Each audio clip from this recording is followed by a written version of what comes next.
Welcome to Sunday School. 1 Chronicles 21:13. And David said unto Gad, I am in a great strait. Let me fall now into the hand of the Lord, for very great are his mercies. But let me not fall into the hand of man. After the death of Absalom, David ruled in peace over Israel for the rest of his life.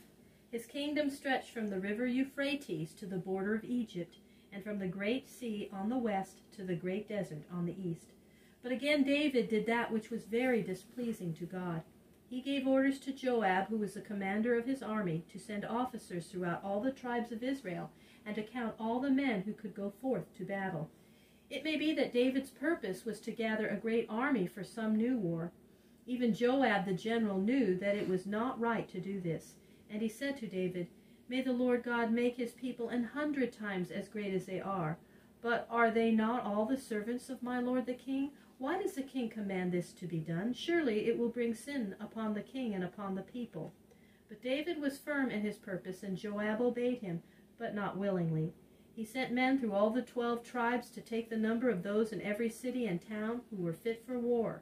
They went throughout the land until they had written down the number of 800,000 men in 10 of the tribes, and of nearly 500,000 men in the tribe of Judah who could be called out for war. The tribe of Levi was not counted because all its members were priests and Levites in the service of the tabernacle.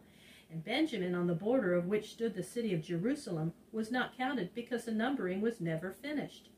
It was left unfinished because God was angry with David and with the people on account of this sin.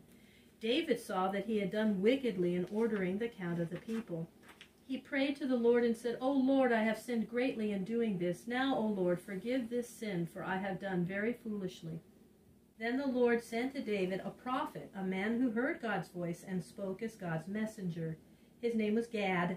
Gad came to David and said to him, Thus saith the Lord, You have sinned in this thing, and now you and your land must suffer for your sin. I will give you the choice of 3 troubles to come upon the land. Shall I send 7 years of famine in which there shall be no harvest?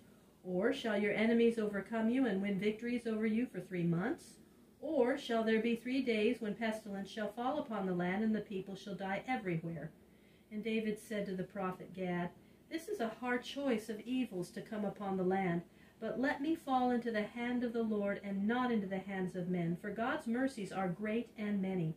If we must suffer, let the 3 days of pestilence and death come upon the land.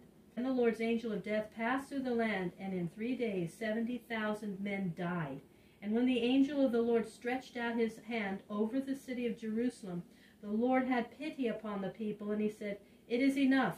Now hold back your hand and cause no more of the people to die.